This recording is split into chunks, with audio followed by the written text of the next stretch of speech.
ja siis see on põhimõtteliselt sama, mis on nagu 3-ga. Aga põhimõtteliselt mina sain nagu kord mööda. Võid siis tõesti. Rohkem ma ka ei oska. Alguses üle viskab, siis saad tsirkusesse. 3-ga ei saa. Mingi tänapäeva.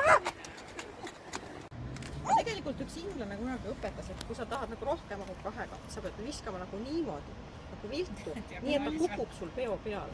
Et tegelikult sa siit ei liiguta üldse nagu ei tohi. Tegelikult peaks nagu nii. Aga ma olen teoorias väga tugev. Aga praktikas ma ei oska. Võtma maast. Peaks tavaselustama hakkamagi neid vanu mängivad tänapäeva lapsed arvutis, et nagu need lihtsad vanad mängid. Jõudsin.